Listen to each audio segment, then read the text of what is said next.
How's it going, ladies and gentlemen? And welcome to another amazing episode of the Phonebooth here on TVOSJ, the voice of San Joaquin. We're back in the booth. Back in the booth. Back at it again in the booth. We have some major news coming up for the station. We can't really tell you guys just yet because it's still in the works, but It's a secret. you guys are going to really dig it once we have the announcement. But for now, we decided to come back to our roots, to the table where it all started off at. Yeah.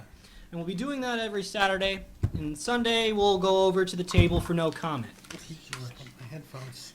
Yeah, we're having a bit of a headphones issue here at the table. I decided not to wear mine, but I don't know. I'm just too used to not wearing the headphones during a broadcast. My name is Edward Heitman. Joining me in the studio, as always, are my good friends and co-hosts, Brian Rodriguez. Hello. And Parker Spurlin. Hey, how's it going? So many cameras here. So many cameras. I know this is the first time I've sat at the table doing a broadcast. I know. And I'm glad you are sitting here at the table because I consider you to be a co-host just like us. I appreciate that. It's just weird because now I have We instead don't- of having 4 eyes on me, I have 8. Yeah, so we don't have to alternate back and forth from the board to the tables, which is convenient. Which if that is a chore because it's just you have to. Having to operate that remote control, it's constant. Yeah, one downside is if anything goes wrong over there, Parker will have to punch me in the head to get through and fix it. Exactly. I will have to Falcon punch you out of the way. Well, let's just hope all things go smooth then. Now, if this is your first time watching the show, the Phone Booth is a show that is completely dedicated to the world of pop culture. Anything from movies to video games to TV shows to comic books, you name it, and we will do our very best to cover it.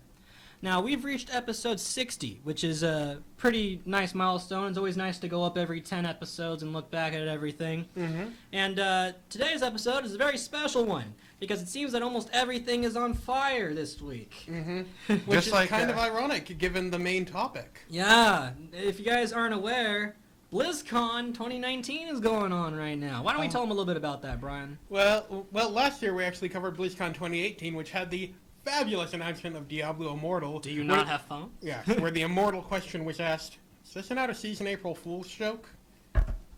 Primo Do you not have a phone?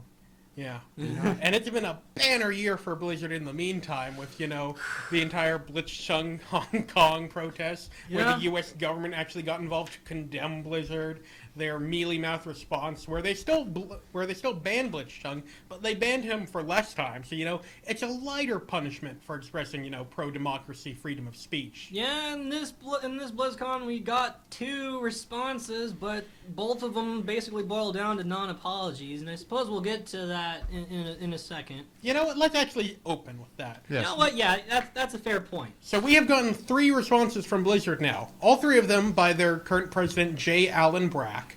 The first one was the, non-apology where they essentially said, yeah, maybe we did something wrong, but we're going to keep doing it, and you guys better not express pro-democracy sentiments in our live stream. We want to support everybody as long as they don't offend the people that we want to impress. Yes, every voice matters. Freedom of speech is important, as long as you don't talk about things we don't like. But, well, we've already kind of gone into depth on the whole boiling point about that. We want to talk about the apologies they try to make. Yes, so during the keynote of BlizzCon, J. Allen Brack got up on stage and said essentially the same thing. That they're sorry it took them so long to respond to this. Not that they're sorry for what they did, they're sorry for how long it took them to get out a response. Because that's the real issue here, not the fact that they're censoring people for expressing pro-democracy stances, that it took them so long to talk about the fact that they're doing this. And that's the real controversy, is what they'd like us to believe.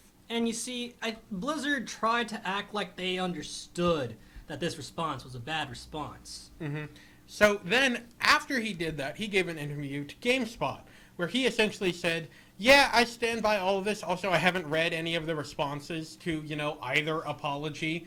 But, we're going to keep doing this. And we know that, that actions speak louder than words, which is very important to remember given that their words are nothing and their actions are, and I feel like I said this a lot of times and it bears repeating, punishing someone for speaking up for democracy. Mm-hmm. What, you like that? You like democracy? When we talked about this whole situation before, they tried using the defense that in their guidelines they wanted to be all-inclusive, and they don't want any comments to be against any particular people or any particular organization when they violated their own rules, because what Blitzchung said did not violate Blizzard's terms of services. He didn't direct it towards a certain person or a certain organization. All he said was, free Hong Kong, Yes. and that's what happened. And how could we live with ourselves if we offended the authoritarian dictatorships? I mean, who's going to defend them? Their stranglehold on the media, their massive armies, their, absolute control over the people? Mm-hmm. I mean, what is all that in, the face of, someone saying, hey, that's bad. Right. We don't like that. Yeah. That's a no-no. But BlizzCon is not just a time for PR heads to make terrible apologies over nothing. I mean, it kind of It is is. now, Yeah. and It is last now, year. yeah. So I mean, I don't think you have a BlizzCon or E3 without some, apologies being made. yeah, but most In the vein of money.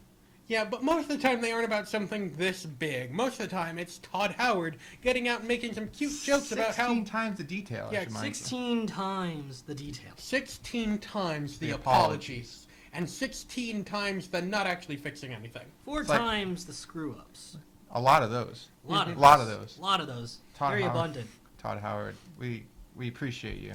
Anyway, there were also some games announced at BlizzCon. Wait, they do that? Yeah, apparently. Apparently. It was hard to hear them over the protesters dressed as Winnie the Pooh, but there were some game Wait, announcements.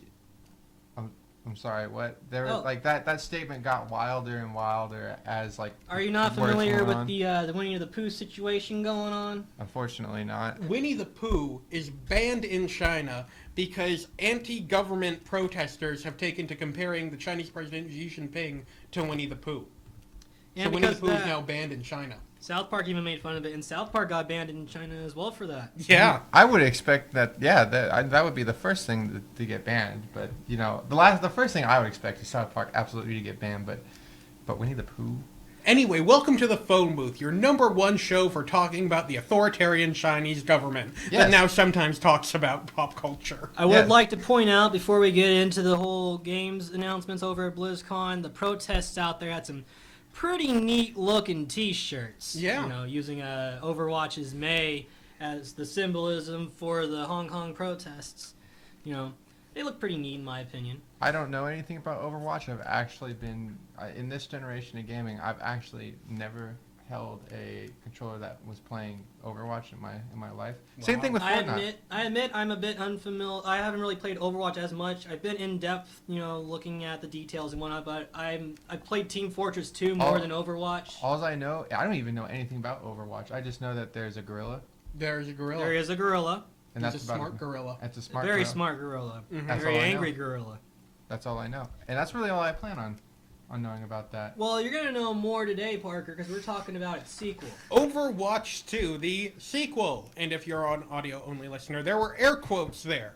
Mm-hmm. I felt like I felt like you guys were T-posing on me on that one a little bit, like Like- Overwatch.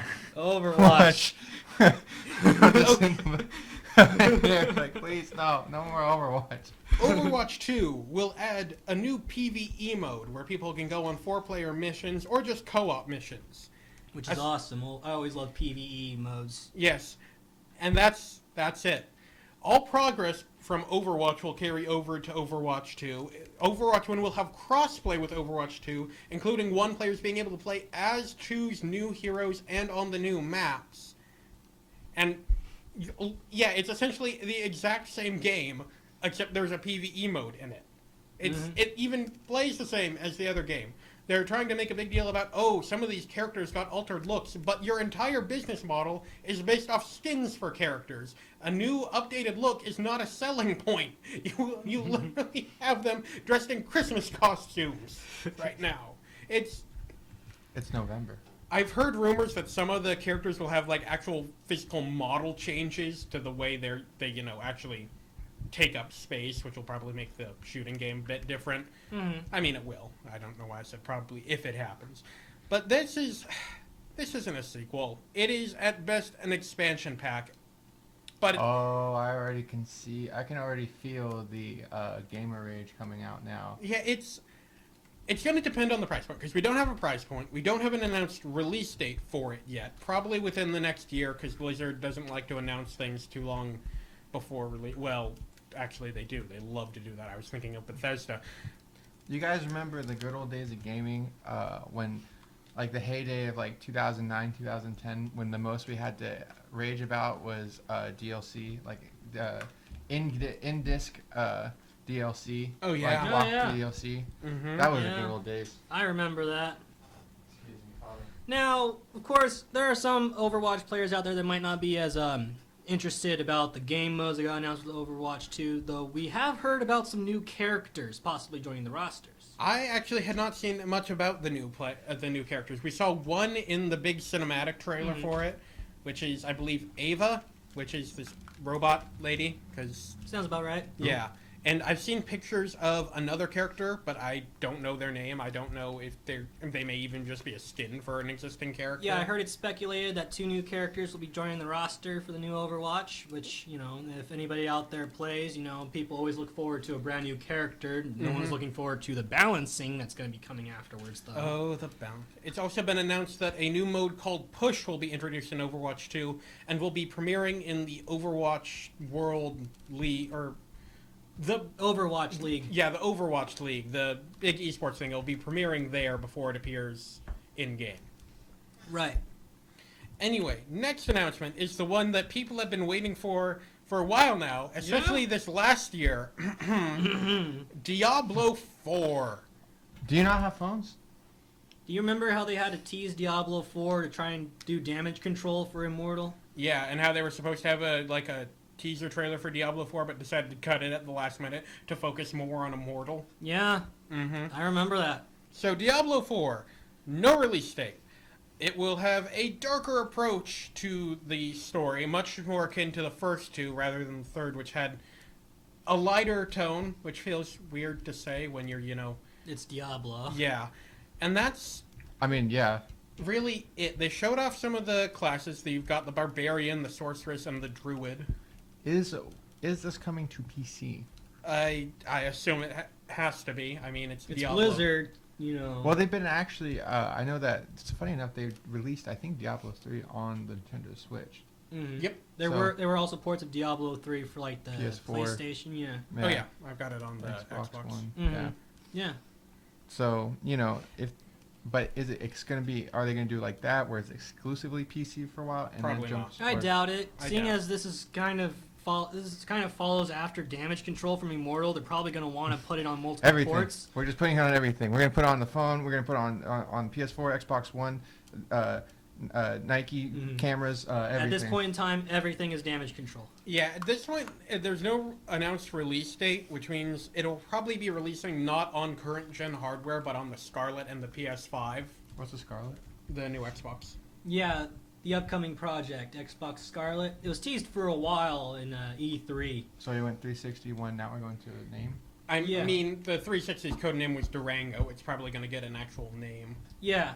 720. Didn't the Nintendo Switch go by a different project name? while It was going? the NX. Yeah, so, I mean, here's hoping that it has a cooler name, though. Xbox Scarlet isn't really that bad of a name, in my opinion. Yeah, it's I Scarlet actually with wouldn't mind. 2 T's. Yeah. Now, Wow, fancy. we talked about Diablo. Let's talk about another game in Blizzard that's gotten a lot of popularity. World of Warcraft. World of Warcraft. Leroy Wow. Jenkson.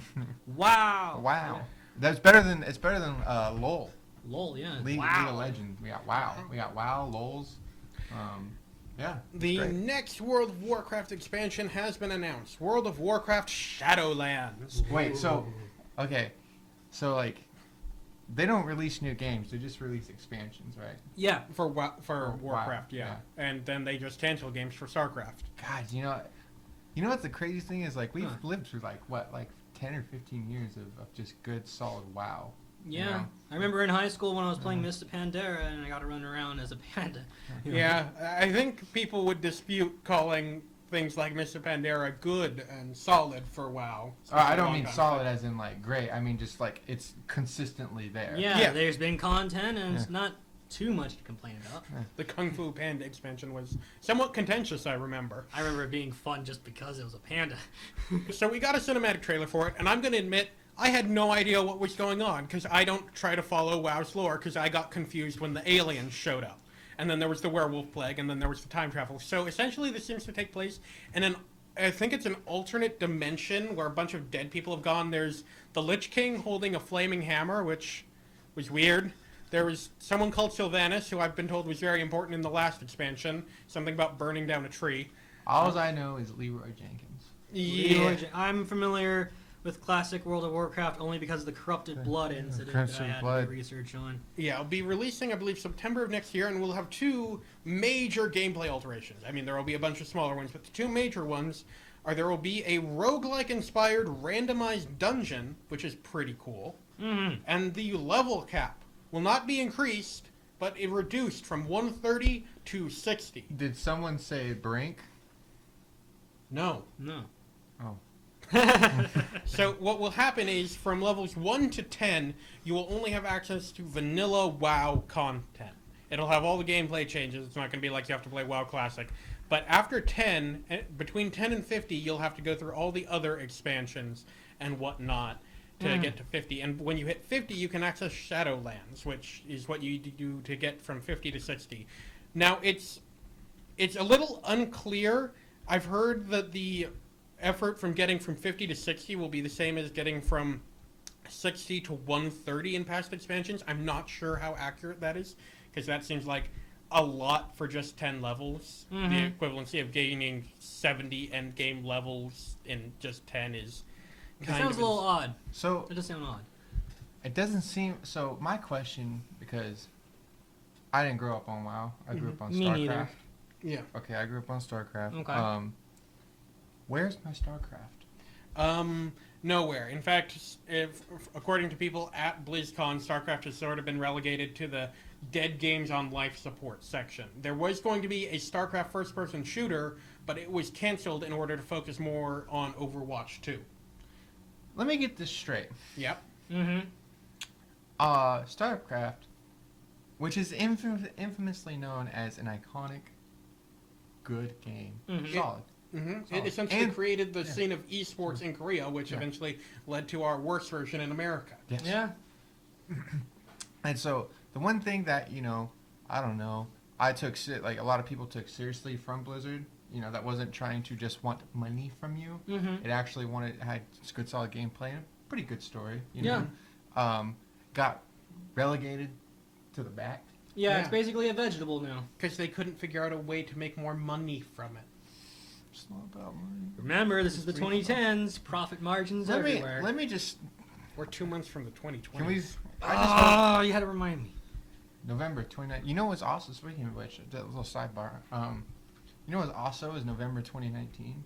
It's Blade Runner. Yes. Oh. November 2019 is when the whole thing from Blade Runner went down. So, We've been talking a lot about Blade Runner for having nothing about it in the script. It's just something Like to we talk had about. an entire conversation before the show. yes, because We I went like from- Blade Runner. I love it a lot. It's one of my favorite things. Did you want to see my phone again? No, Did you? Do you not have a phone, Brian? Do you not have a phone? I Brian? have a phone. Do you not have the screen wallpaper, Brian? But speaking think of so. phones, Diablo Yeah. Immortal confirmed to still be a thing. No release That's date a yet. thing. People are gonna pay for that. They're gonna make people pay for that. No, I think it's going to be free to play, but they won't talk about how it's going to be monetized. Just say that they realize that this is a concern to the community, and the community concerns are their concerns. And nothing more. End of sentence. Go away now. Also announced were a WoW version of Auto Chess, the thing that took the world by storm for a month, like 6 months ago. And the Warcraft 3 remaster will have a PvP beta available to those at BlizzCon and those that pre-ordered starting Tuesday. People at BlizzCon get it first, then it's rolled out to the higher tier pre-orders than the regular pre-orders. I'm sorry, but for some reason, I'm getting really bad vibes off of that little bit of news. Vibe check, not good. Bad vibe check. What? It's only for the PvP, it's not the PvE, so I'm Ah. guessing that given, well, what Blizzard's reputation means anymore is up to, personal preference. After this, we're gonna need one of those the little Himalayan salt things to get the vibes back because that Yeah. was just a bad vibe check. I'm guessing this is just going to be sort of, make sure all the gameplay is balanced, Do you think that Blizzard has a chance to be a reputable wholesaler? No. No. After this, no. Nope. Because they're in too deep with the community right now. They've done such a big oopsie Oh. that they basically pulled an EA on everyone, and they're really That's a going to be big- known for this kind of thing. So so let's get this straight. So Yes. if we had to tier this on kerfuffles, right? I will So- tier this at a solid 7 or 8. So okay, so here's Bethesda Yeah. at the tippy top of everything that's been kerfuffled lately, Mm-hmm. and then at the top and below that, by a smidgen, is EA.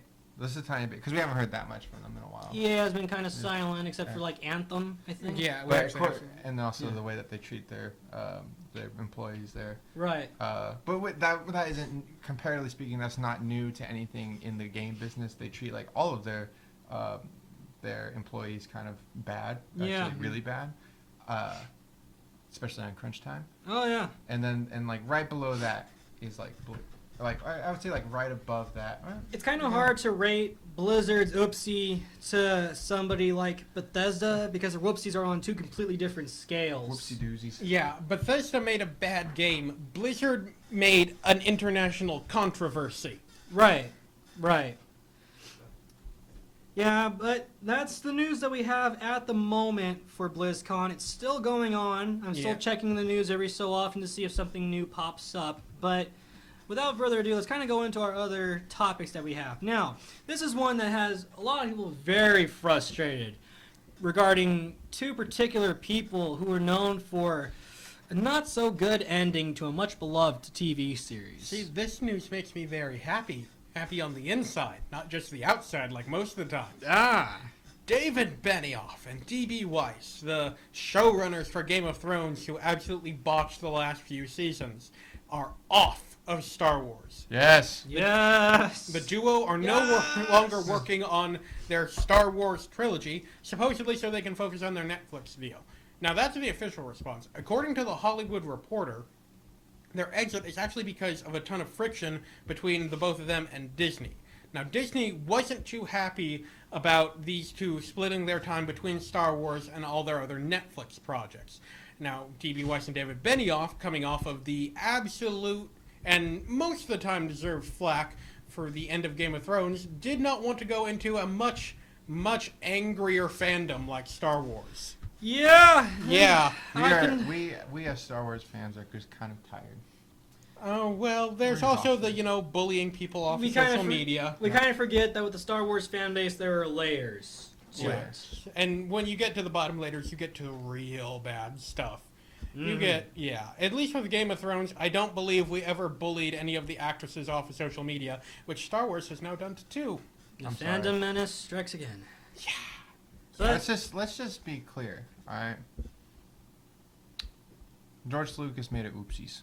that was evident with the prequels. Yes, because you know what's funny? Actually, what's kind of interesting Mhm. is I don't know if you guys heard about this, but when he first gave up the rights to Disney for Star Wars, He kept going over there to come up with ideas. he kept going. He kept going over there, and Disney was just so adamant.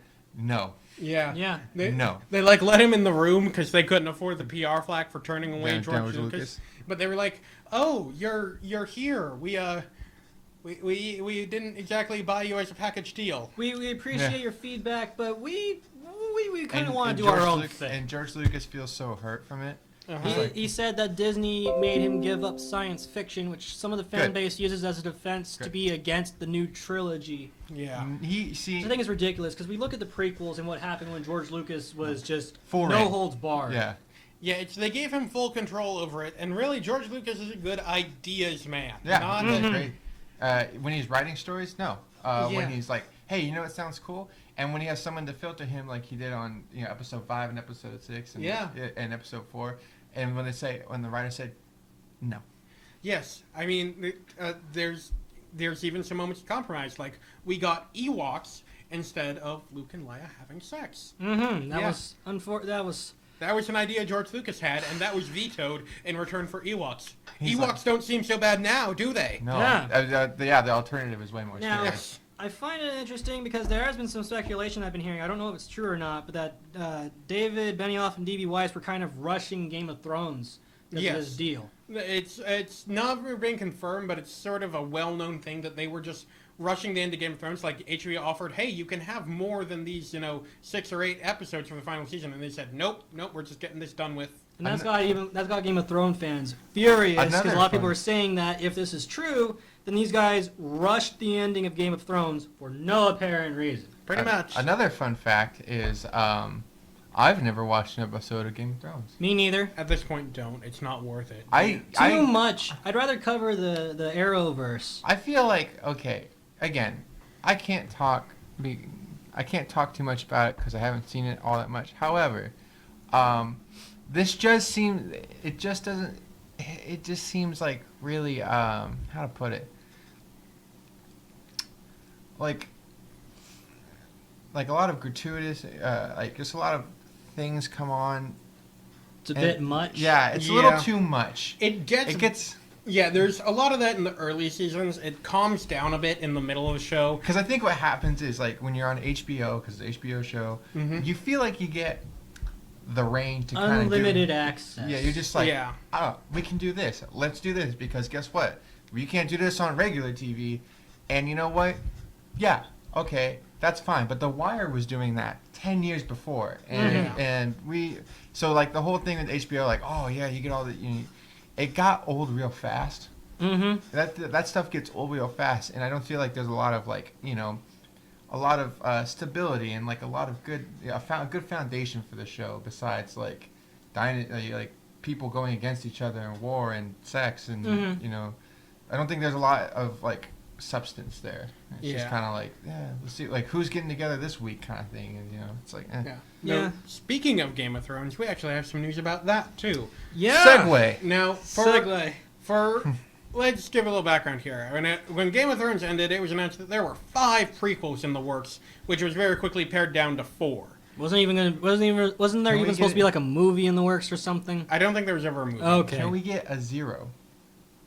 No, we are down to 3 now, because it turns out the Naomi Harris-led Game of Thrones prequel that filmed its pilot earlier this year, that was supposed to be about the first long night and the Age of Heroes, and give answers to all these things they set up in the show and just completely ignored, that's been canceled. What we are getting is we got the official announcement of House of the Dragon, which is going to be about the Targaryen dynasty before the events of A Song of Ice and Fire. Now, in case you're unfamiliar, Targaryen is that blonde lady you keep seeing in the advertisements for Game of Thrones that has the dragons. Yeah, they're the crazy hot people with the dragons. Nice.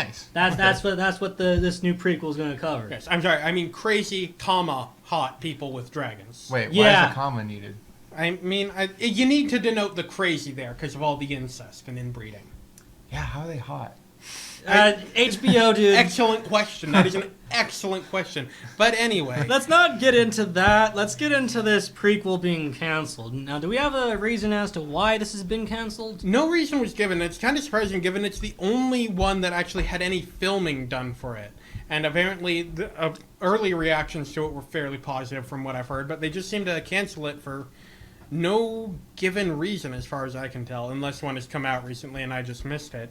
Now, House of the Dragon appears to like it will be an adaptation of the other Game of Thrones series George R.R. Martin hasn't finished yet, Fire and Blood, which is, a chronology of the Targaryens. George R.R. Martin. Yes, George R.R. Martin has said he will not write any scripts for the show before he finishes the next book, The Winds of Winter. So he will never write a script for this show, according to his logic. So basically, it's just this never-ending book. And that's what we got from Game of... In a statement via Deadline, HBO has made the cancellation news final and offered thanks to all who worked on it, and they actually gave a small statement regarding it. They said, after careful consideration, we've decided not to move forward to series with the untitled Game of Thrones prequel. We thank Jane Goldman, S.J. Clarkston, and the talented cast and crew for all of their hard work and dedication. So basically all they did was an apology. Yeah, I don't know. Shout out to my dad. Cool. Ed, you want to take this next piece? Yeah. Just let me go over here. I'm going back and forth between the news and the script because I want to try and do my best to keep updates on this thing. Update. Weekly update. We have a script right there. Yes, but I printed it out for We you. have I know. the script. Dude, would you like mine? You could have 2 scripts. I go off I'm the good. cuff. I'm good. We can do. So- I could go off the cuff. We have another Marvel movie announcement. Yeah! For Phase 5. Ant-Man 3 has been announced. Peyton Reed will return to direct. Did we Release have an date is Ant-Man 2? unknown, but it will most likely be 2022 or later. And I've been hearing speculation that, gosh, I'm not thinking of the actor's name right now. He plays Ant-Man. He's Paul supposed to- Rudd. Yeah, he's supposed to return to the role for Ant-Man 3, which is nice. I kind of. They had to. I don't know why they had to confirm that on the news for some reason. Yeah, I don't. Yeah, it's Paul Rudd. seems very. He has a lot of fun playing the character. Hey. Yeah. Look at us. Look at us. No, let's talk about Look at this. this. I'd like to talk about this. Okay. Because I'm excited that Ant-Man is getting another movie. Because a lot of people were kind of curious about it. Because Ant-Man has been that one of the film series in the MCU. It's kind of been hard for people to really pick up and watch. You know, especially because Came in the pretty last late. the last two Ant-Man movies always popped up at a not the best time for an Ant-Man movie, especially Ant-Man and the Wasp. You know. I did. Yeah. Okay, so I gotta say, I liked where it stood in the universe because I was like, oh, where is it going? And I won't spoil it if you haven't watched it, but you really should. Yeah, that ending.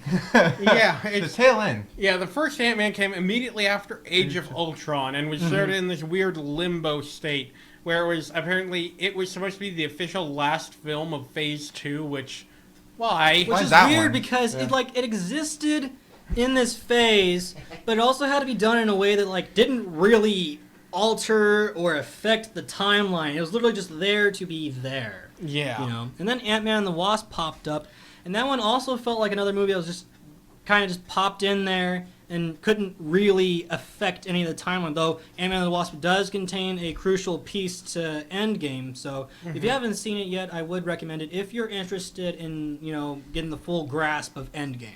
Yeah, now, the third Ant-Man movie has actually a very interesting direction it could go in Scott Lang's daughter, Cassie Lang, who does become a superhero in the comics. Now, it was unclear if she would do this before Endgame because she was very tiny. But after Endgame, they've now, the 5-year gap, and she's been aged up by 5 years. We can't spoil Endgame. That's just a minor nut, dude. We all know this takes place. It's established in the trailers. Endgame's come out on DVD. I'm spoiling it. I don't care. Everyone has seen it. It is the highest-grossing film of all time. Plus, it was already established in the trailers and whatnot that Endgame took place years after the events of Infinity War. Yeah. So anyways. So that's not the only Marvel announcement we have this week, isn't it? Wait. Oh, yeah, that's right. We have. You have a written script right there. Just hold it next to the I screen. don't want to. I have technology. I'm just kidding. Oh my. It's So, it's there has Spider-Man. been another major announcement in the MCU. One that I'm Possibly- actually more excited for. Yes, more important than Ant-Man 3. Wait, no, it's not. Yes, it is. Why? Because It's the Spider-Verse. It's establishing a universe Into the outside. Spider-Verse won an Oscar. What does Ant-Man won? Bubkus. And Let's Into the I'm Spider-Verse. just saying because it's a part of look, Ant-Man is a cog I in the understand. machine I of understand- Avengers. No, okay? I understand what you mean. Ant-Man is a very important part to the grand What are scale of the you MCU. I'm trying to hit you right now. However, it should be noted.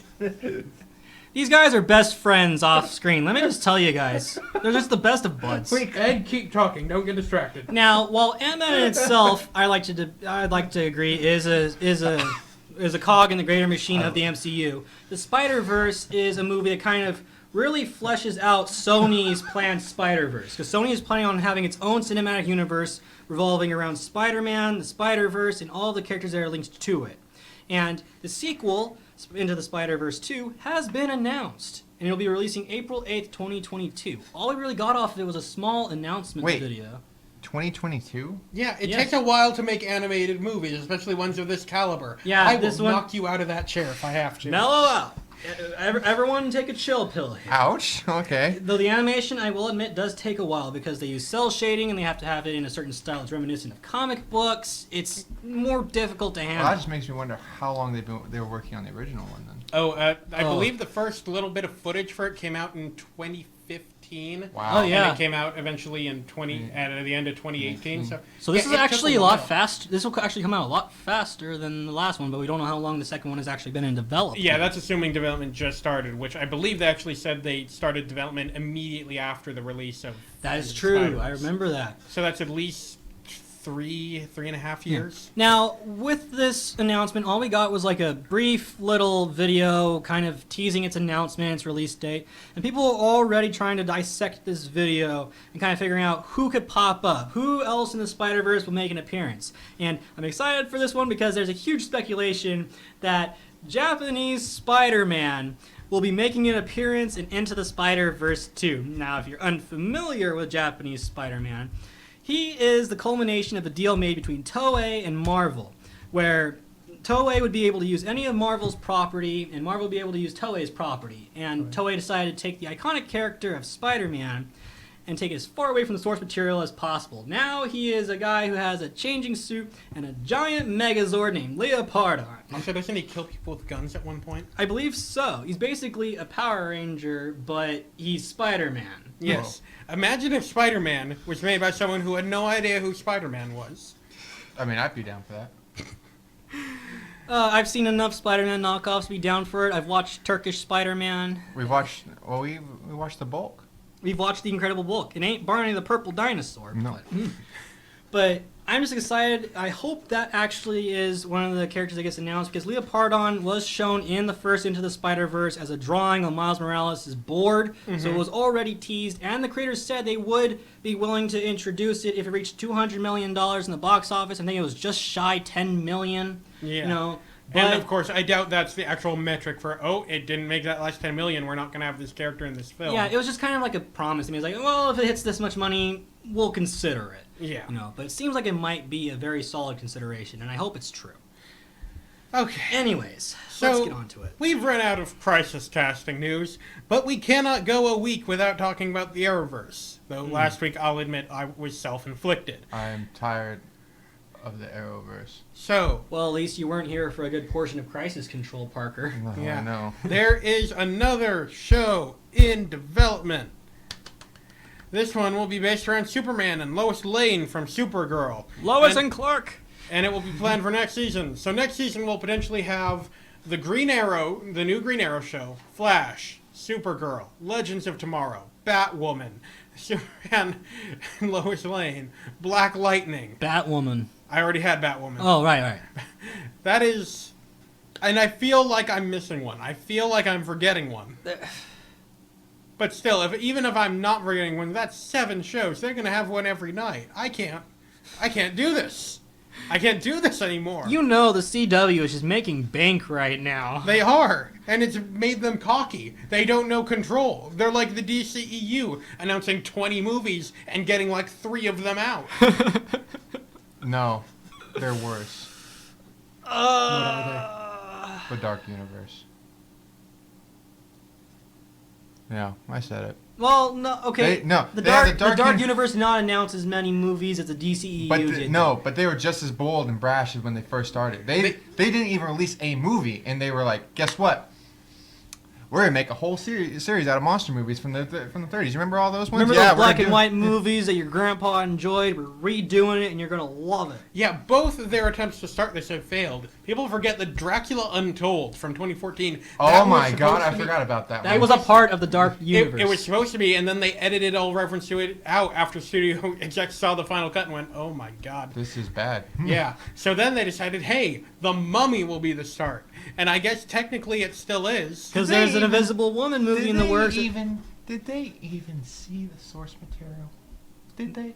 I mean, they I probably... don't recall the Mummy ever being in New York or anything. Yeah, well, which source material are you talking about? Are you talking about the Brendan Fraser Both. one? Or are you talking Both. about, like, the Any one of those. 1930s... Any Any one one of of those them. with Boris Karloff. I mean, Yeah. come on. Did anyone see those? I mean, I would have been fine with either two of them because I love the Brendan Fraser one because I mean it's all adventure and action Yeah, and it's- lighthearted and it's fun. It's Indiana Yeah. Jones in the 90s. It's fun, you know. And the Boris Karloff and it was still kind of like mysterious and like the Boris Karloff one is the original Fright, you know. Yeah. But, and they did none of that. They just went like, what do people like now? And you What? see They like Tom Cruise. He's in all those Mission Impossible movies. surprisingly like him. enough, though, it's still going on. They're doing an Invisible Woman movie after Johnny Depp was kicked out of the role for the Invisible Man. Yep. But man, Well, he's not invisible to the media. No. but while the Dark Universe is kind of pushed off into obscurity, the Arrowverse is in everyone's faces right now. You can't talk about DC without these shows popping up now. It's because it's the only thing DC is doing well right now. Good show. Their comic okay books are shows. okay. Yeah, I mean, the Leviathan thing is kind of underwhelming for me, at least. Mhm. But anyway, this is, DC's big thing right now. They can't do the movies. They keep screwing that up. Their comics are, Eh. They're doing the same as they've been for a while. they're trying with comics. Yeah, so they're kind of turning towards TV shows because it's starting to do well now. But, I mean, at the same time, though, I'm kind of happy for anybody who's a diehard Arrowverse buff because they have so much to go off of now. So many new shows coming into development and everything. So many. The only one that I liked from the CW is The Flash, and It Yeah. was good for the first season. I enjoyed the first season of Arrow. My grandma used to record those when I would visit her and everything. But that's about that for there. Now, let's head into let's head into another oopsie. This one is not from Blizzard. this Yeah. one's from BioWare. BioWare, yes. Yes. Oh, no. Well, this one isn't so much as an oopsie as someone desperately trying to flee the oopsie as the oopsie continues This to is- grow and thi- devour the town. This is jumping a sinking ship. Yes. So Chad Robertson, the head of live services for BioWare, and the guy in charge after the last 3 guys in charge fled, has left the company after 14 years. That is seriously, he really wanted to get out. Yes, That he is the latest in a long string of developers to flee BioWare, and not even just BioWare, but specifically the Anthem team of BioWare. seriously. After the... Ed and I were talking about this. We couldn't quite find the right word to describe what Anthem was, so we've gone with implosion. The implosion of Anthem. Yeah, it's very rare that we can't come up with a word to describe what's going on with a company. We're so used Clowns. to being able to pull it off, and it's not even clowns because that would be funny. Yeah, we Clowns wanted who to left say to me and failure, took us but away. there's no word, unless there's some sort of scientific term for the complete failure of atoms to describe the failure that is Anthem. It's like a molecular implosion. Yeah, it is just a fundamentally... This is a thermonuclear reaction with the neutrons accelerating at the speed of light into other neutrons inside a company. Exactly. And you know what? To keep a flow... Nuclear fission. I'm going to say we go to the next Fusion. EA thing Fusion. and move this thing in between the two to the end because I'm bad at formatting. Yeah, but before we do that, I would like to mention that he did make a response, saying that he was leaving and he'll be a fan and that Anthem's got a lot of good things coming their way. But let's also remember the fact that so far there has been no official reason as to why he has left BioWare, which kind of makes his statement very moot. Like, The do reason all- is run! Run. My question is, when did CEOs start drinking hand sanitizer?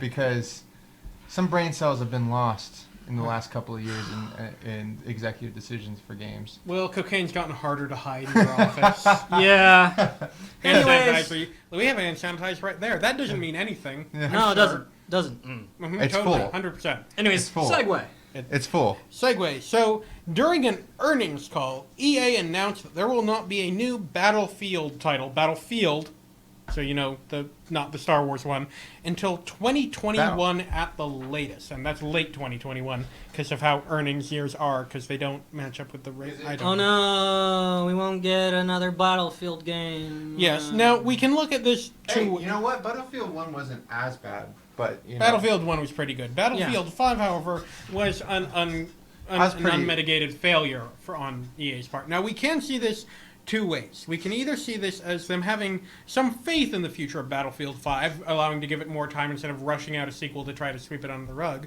or we can just think that they see the entire franchise as a failure at this point and are moving on to something else. Now, that second one is kind of bolstered by the news that they will spend 2020 focusing on Apex Legends as their premier shooter, stating that it has 70 million players. Now, that's just 70 million registered users, not active players, which is probably a much smaller number. Well, I don't know. Didn't Apex recently get a new battle pass with a new legend and everything? Yeah, which is apparently performing above expectations based on the last 2 seasons, but it's the number of registered users is never the same as the actual player base, because that includes people that logged in once, played one game, hated it, and never played it again. Okay. Yeah, it's Gotcha. the aggregate of how many people are registered. Yeah. And that doesn't necessarily mean, like you said, active users. So Okay. the active users is probably way less than registered. Yeah. It was also stated that we will not get Dragon Age 4 until 2022, right before they stated they are doubling down on live services, which Oh, please, can we please stop with the live services? Why? I'm sad. I'm You sad. know Why the didn't you only say it in the game. Jim Sterling voice? I can't pull off his voice. You can't be kidding me. If you're watching Jim Sterling, we try. Yes. The thing is the amount, like, okay, I am one who plays games for the single player. I don't play multiplayer very often. Like, Same very here. rarely. Same Yeah, here. It's like, Usually when it's a shooter, I'll play multiplayer. But aside from that, I'm more of a. I just usually play for the story. and the fact that the story quality is dying, Mm-hmm. and that pay to play. I mean, gaming is just getting ruined. It's the fact that the It's just story. getting ruined. It's the fact that we're reaching a point in time where the story is the back burner, where it used to be a crucial part. You played the gameplay because you felt like you were part of the story. You can But name Call now, of Duty for that, by the way. But now you can play a game and have no idea what the story is and be totally fine with it because you didn't really care about the story because the company itself didn't want you to care about the story. Yeah, in the mid-2000s, we had the problem of single-player games with tacked-on multiplayer, because that's what people wanted. Now we've really got the problem of Inverse multiplayer, now. yeah, Yeah. multiplayer games with tacked-on single-player. And unfortunately, so the last good, I think the last good single player to come out was probably God of War. Yeah. 'Cause that's a story. That's a good story. Mm-hmm. It's we haven't really had any good games since then. Like solid storylines. Well, here's hoping The Last of Us Part 2 will... Oh, the last Yeah. one. But Though, speaking of single-player games from EA, Jedi Fallen Order is getting pretty good reviews, and apparently, you won't have to get Origin to buy it. Because Yeah! EA and Valve have announced that they have partnered to start releasing EA games on Steam again, starting with the Fallen sad Order. thing is, okay, so here's the sad thing is I remember actually just like a week ago this came out. Mm-hmm. I had spent all this time never, ever, ever registered to Origin. Okay, It's awful. and it Mhm. is. And the other day I was like, you know what? I really want to play the Mass Effect series. Mhm. I was like, I was really getting that itch for that Mass Effect series. Great series up until the end. Yeah. They kind of fixed that, didn't they? I haven't. They played added it. an N7 ending Yeah. afterwards due to all the backlash. Okay, so but again, like I really wanted. So literally, I think like the week before this broke out, the story broke out that EA and Steam were partnering up. Because on Steam they had Mass Effect and Mass Effect 2, but they didn't have Mass Effect 3 Mhm. because of that. Yeah. Mhm. So I was like, great. Well, the only way I'm gonna be able to play all these in sequence without having to play on a PC Mhm. is I'm gonna have to like double down and get Origin. Don't And you I- have to get Origin in order to play Apex? Yes. And I've never played that, so Okay. And so I was like, fine. If you guys are asking for measly $20 for me to pay for EA for all the 3 Mass Effect games with the DLC, I will do that, EA. I will bow down to this one. I think that's the best compromise if they include the DLC to it. And then a week later, I hear that they're partnering up with Steam again. With Steam, I'll gladly give them money. I'm Oh, like, yeah. Yeah. please, take my money. I'm like, Now, we don't know what games will be going to Steam. We know it's going to be EA games moving forward, and they said Sims 4 would be on there too, probably because they keep releasing, little expansion things for it. Mhm. We don't know if older games are going to be going to the service. I'm hoping that it does. Hopefully, because Steam is infinitely better than Origin. Now- Anything is infinitely better than Origin, except maybe Uplay. So why is Origin so bad? Because they wanted to rush out a thing to make sure that they could get all that sweet, sweet PC money and not have to give any to Steam, but didn't actually think through what they wanted this thing to be. So it was this horrible half-baked thing that they've been trying to build on top of. That Now, I find this interesting because this is the first news. This is the first little bit of news I've heard ever since the Epic Game Store launched that Valve had tried to partner up with a different company to receive games onto their site.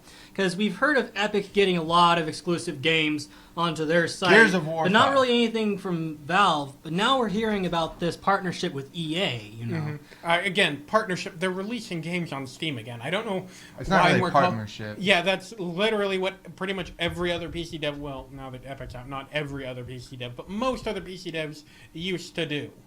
It's they didn't call it a partnership. We're just releasing a game on Steam. right. 5 Gears of War games. 5.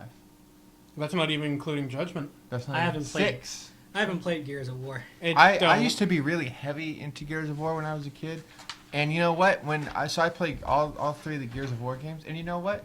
I was content with Gears of War 3, how it ended. I was like, great, the story arc is done.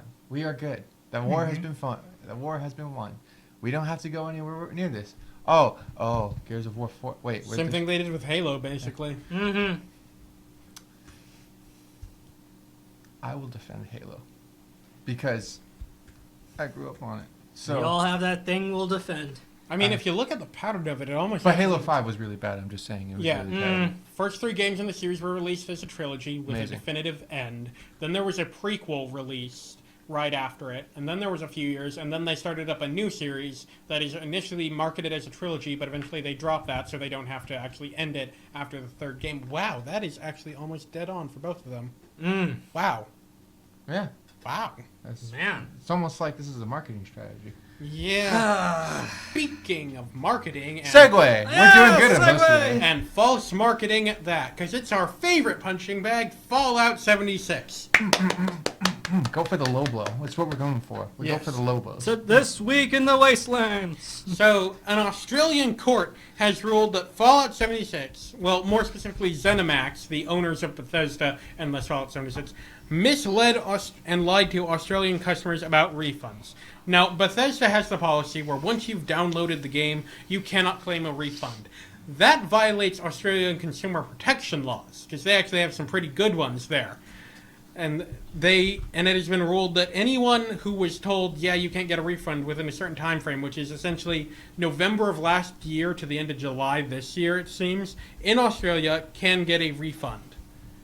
And, it's not going to be, a big defining thing like when Australia made Valve offer refunds wholesale because it was, again, violated their law to operate in the country without refunds. I think it's weird that it took them so long to really address this, because Bethesda mentioned a while back that they're not going to be giving people refunds, because at one point in time, some players found out that they can get a refund within a certain amount of time that they had bought the game, and because of that, tons of people were going in to get refunds, because they were able to kind of bend the rule a little bit to where almost everybody can get one. And Bethesda got so outraged, they released an email saying, we're sorry you don't like the game, we're just not going to give you a refund, though. Yeah, it's because court cases take a while, and there was like an entire commission formed to investigate this, and it only just reached a ruling, which, 1 year is actually fairly quick for these types of things. That's true. Yeah, but the European court system and Australian court system tends to be a little bit faster than the American court system. Yeah, if this was America, we'd still only be in like... Oh, we'd still be in preliminary- litigation. Yeah, we wouldn't be getting an answer to this for the next 4 years. Anyways, let's get on to a bit of happy news, actually. A really awesome little bit of news to hear. Yes, Shigeru Miyamoto, the creator of Mario, Legend of Zelda, Metroid, and pretty much every classic Nintendo thing you've ever heard of, has been named a Person of Cultural Merit by the Japanese government. Now, this is a high honor only given to people that directly positively influence Japanese culture and expand it worldwide. Now, he is very deserving of He this. very much deserves this title. Yes. I love his games, and we all love him. Everyone loves him. He's such a great guy. I remember, didn't he address the whole crunch time thing? Yes, he addressed the crunch time thing by essentially saying, we will delay games like they delayed the new Animal Crossing because they wanted to give their employees a better work-life balance and not have them crunch. I have so much respect for that guy because he said this around a time where almost everybody seemed to have been getting in trouble and they were all getting exposed for forcing their employees under crunch time. And Nintendo seemed to be the only company that was like, yeah, no, we don't want to torment our employees like that. We want them to have some free time. It's why we haven't really...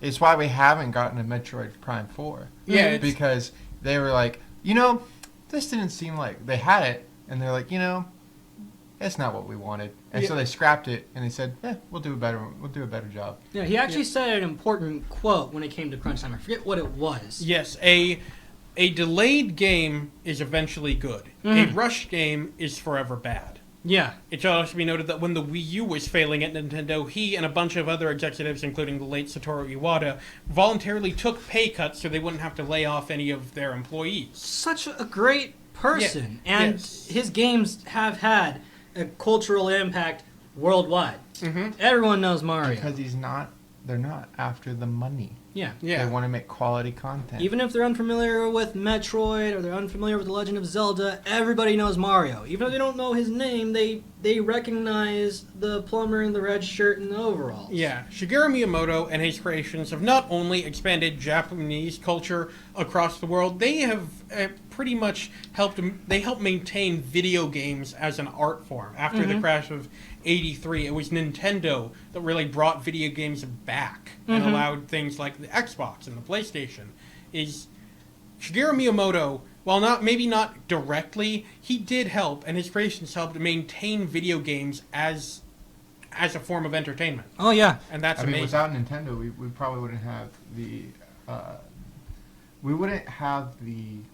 popularity of video games that we know now. Yeah. Without what they did at Nintendo in '83 during the game crash. Mm-hmm. No doubt. Wouldn't be as big as it is right now. So I think it's fair to say that Shigeru Miyamoto is, in fact, a person of cultural merit. Oh, definitely. Without a doubt. Now, I know it's not marked on this list, but I have one last bit of news that I want to talk about Oh boy. regarding the legendary, argued to not exist, You but know might this one? exist. You know how this is gonna go? Yeah. We're going to talk about the Snyder Cut. Okay? Oh boy! Zack Snyder's supposed completely finished version of Justice League, which is completely different from the original work that we had gotten in theaters. Now, for a while, a lot of people kind of accepted the fact that, okay, this probably doesn't exist. This major bit of film that has all these speculations, Martian Manhunter and whatnot, and all these things. We kind of just accepted that it doesn't exist. Then in comes Jason Momoa, the actor known for playing as Aquaman. Who also been known to play people. Also been Yeah. known to play people, yes. He has said in an interview that he has in fact seen the Snyder Cut in its entirety. He claims that it's a finished work. It's not unfinished. It's completely finished. It's polished, and he says the public needs to see it. Now, you see Brian shaking his head here. Although I do kind of believe it, so here's why. All right, Watchmen has like a 4-hour cut. Yes. And you know why? It's because Zack Snyder finished filming on that. For Justice League, Zack Snyder, because of a family tragedy, had to leave before filming was finished. That's why they brought on Joss Whedon to finish it up and then eventually change a bunch of stuff and make a really bad movie. It was really bad. Really Yes, bad. but filming had not finished. There cannot be a complete Snyder Cut because Zack Snyder could not complete the film. That is true. It's like my favorite conspiracy theory right now on the internet. And Jason Momoa has stirred it up again.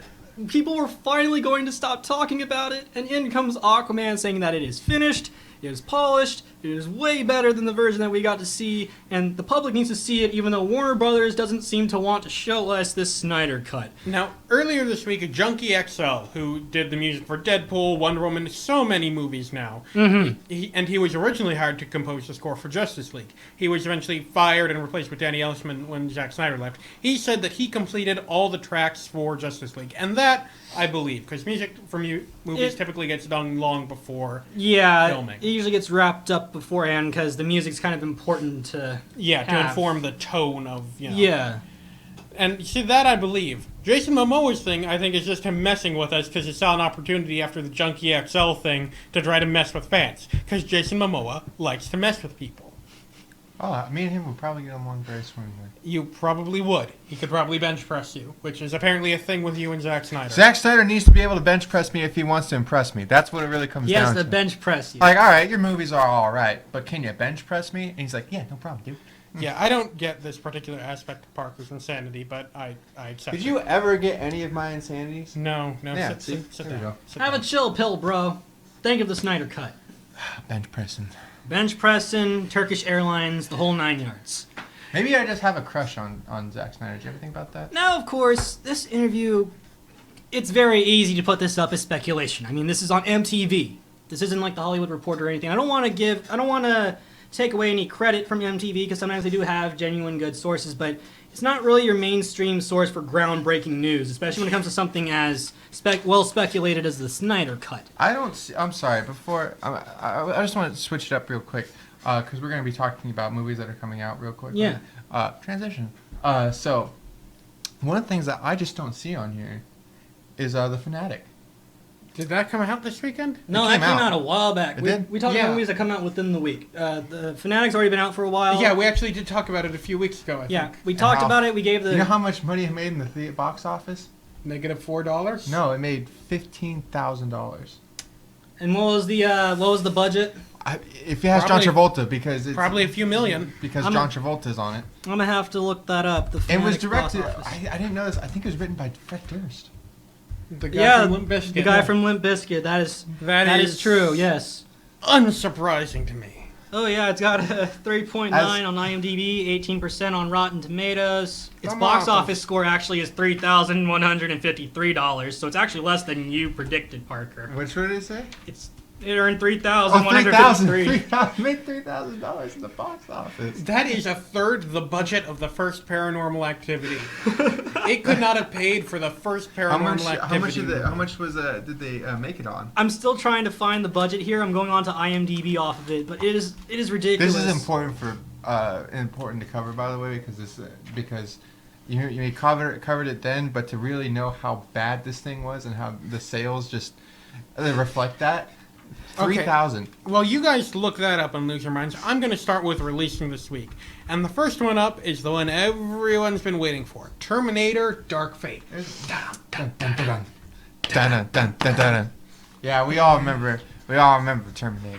The latest sequel to Terminator 2. A side note, in case you're wondering, I actually own the style and the color of the same shoes Michael Biehn wore in Terminator, the original 1984 Nike Vandals. Yep.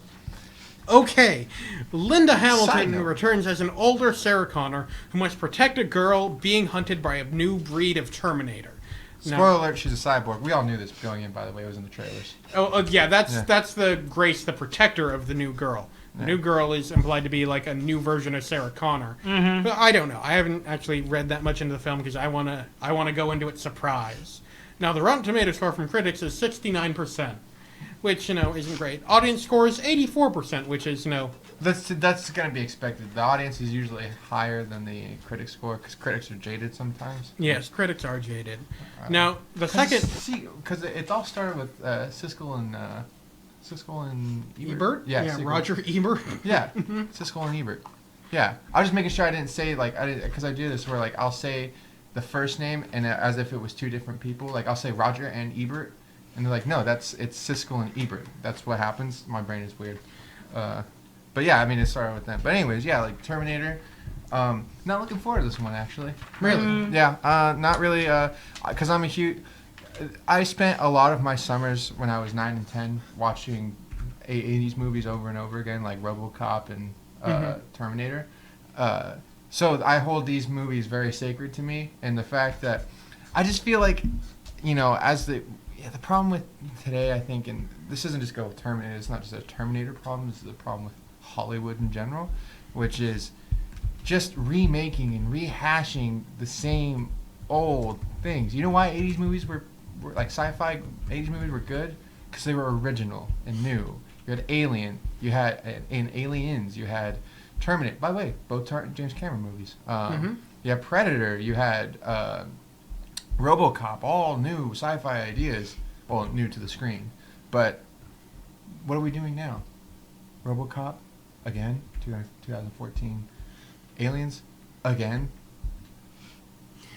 I'm looking forward to it because it's a lot of the original Team Terminator. It's got James Cameron, it's got Linda Hamilton, it's got Eddie Furlong, it's got all these, I'm not saying, but I will say, just to add to that, it already looks better than Genesis. Yes, because it's not Right. trying to be a sci-fi movie. It's trying to be a chase movie, which is what Terminator is. Yeah. Stop trying to turn it into this big time travel sci-fi nonsense. That's not what Terminator is. It has elements of that, but that is not what it is at its core, and that's what so few people seem to understand about it when they're making a Terminator movie.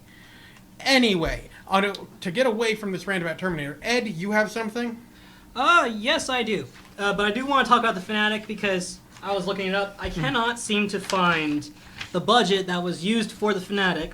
However, according to the Hollywood Reporter, who called the Fanatic a career low for John Travolta. Wow, and this is from the guy who was in Gotti, the 0%.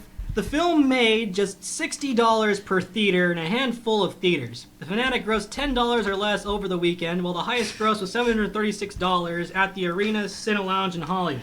I want to quote a quote from Tropic Thunder, but I can't say it. So, because you all know what I'm talking about, right? Yeah. I don't, but don't say it. I won't Don't say say it. it. I Don't know. say it. I won't say it. I'm just saying it reminded me because, you know, obviously with the character that John Travolta plays. Yeah, I'll say it to you guys off air, but It's an oof. Yeah. Yikes, yikes, yikes, yikes. And an average of $60 per theater. That's with ticket prices. And it was that's released an in average- about 52 theaters. Yeah, that's an average of like 4 to 5 people seeing it per theater. And if even if there's only one screening of it, which I'm imagining there's probably more than one. what's the average cost of a movie ticket? 12. It's between $10 and $15 now. It's Yeah. I'd go with 12 because this probably didn't get released in 3D or the IMAX. So it's about 5 people who saw it in each theater. Yeah, and assuming multiple screenings, it's probably about 2 people per screening. Yeah. Wow. It Anyway. is really low bar. Yeah. Anyways, Anyways, let's get into the movies that are coming out this week. The next one that we're talking about is The Irishman.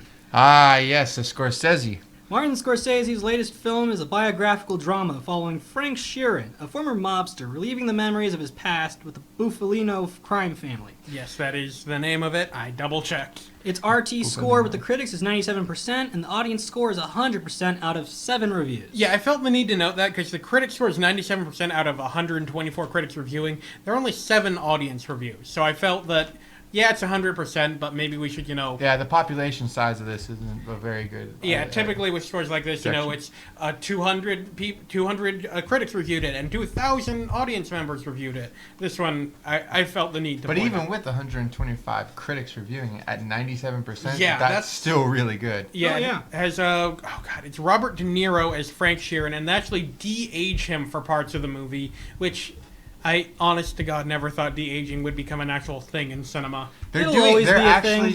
starting. So what they're doing now for the Marvel movies is they're actually taking composites of everybody's face, so that when they get older, they can de-age them. Except, funny enough, they're not doing it for Paul Rudd.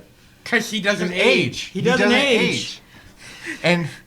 And when he's asked about that, he always avoids the question. Yeah, he's an immortal. Yeah. He's a Highlander. He's like Rod Stewart. He's just still around. He's just still around. Yeah, we're gonna get the story that Paul Rudd's been arrested for cutting a guy's head off with a sword, and people are gonna try to say, "Oh, crazy Hollywood!" No, he's a Highlander. There can only be one. Yes. So the last film on the list, and this is not the last film, but the last film that we released this weekend, but the last film I thought was worth talking about, is Harriet, a biographical drama covering the life of Harriet Tubman, including her escape to freedom and her efforts to free hundreds of other slaves. The Rotten Tomatoes score, critics give it a 73%, audiences give it a 99%. Wow. Yeah. So, I think this movie deserves that rating. I think it deserves to be rated very well. yes, I don't know. I haven't seen it. I don't know if it's a good movie, but I think it is good that we are getting, a drama about Harriet Tubman, because she's someone you typically hear about when you're, in school and studying history, but she's not someone you hear about a lot afterwards. And if Alexander Hamilton can get a smash hip-hop musical, then Harriet Tubman should get a good biographical drama. Broadway play. Broadway play. Broadway play. Regardless, Harriet Tubman deserves one. Yeah. Oh yeah, I mean, there's no doubt that she hasn't been represented well in media, and that I'm glad if this is the trend with this movie, then I'm glad that she got a biography, but Biographical. Biographical, biopic, yeah. Bio. a biopic about her life. Then and it's getting good ratings, absolutely, yes, let's have that. I just didn't want it to, like be on the wrong foot, where it's just like something like The Fanatic. Because anybody can take anything and just make it horrible. Yeah. It takes, like the fact that anybody can take anything. I mean, they gave John Travolta. I mean, the guy who's like a triple threat. Well, used to be a triple threat. He was used to be. Forgot. And but he under there is a good actor. Oh, yeah. A good thespian. But unfortunately, you get put in the wrong hands long enough, you're not going to be shining that well. So anybody can take anybody and just put it into bad. So I'm glad that Harriet Tubman's story is getting a good rating. I'm like, Oh yeah, thank definitely. you. Now, if only we could get Matthew McConaughey. Oh, White Boy Rick. Right. White Boy Rick. That is actually, I did see that, man. It wasn't actually that bad. Was it? Yeah, it was pretty good actually. That's good. I saw the trailers and it looked really good, so I really wanted to watch it. But I just wanted it because of Free State of Jones. That was a good one. Too. It's a long movie though. Oh. Now, with that being said, we have reached the end of today's episode of the Phone Booth. Gentlemen, do you have any final words? Nice try, Blizzard. Nice try. You know what? Go get him. Go get him, Tiger. You, Blizzard, you get back out there and get on the horse and just... And you do you. Okay. Don't let anybody... We have to let him vamp because he's the one that turns off the show. Yeah. You do you. Mark Zuckerberg, you look like a robot, and let's see. Yo. That's offensive. That's offensive to robots. Saying they look like Mark Zuckerberg. Did you guys see that interview where he was like, what did he say? It wasn't an interview. It was when he was doing a talk, and he's like, when humans are like that. Well, I am human. It's like he was trying to convince everybody that he was human. Did you ever see that South Park episode with Mark Zuckerberg? Yeah. Oh, I see you were trying to use your style. I have a style that is unblockable. The new iPhone 15 coming out soon, 2025. Release the Snyder Cut. Release the Snyder Cut. We love you.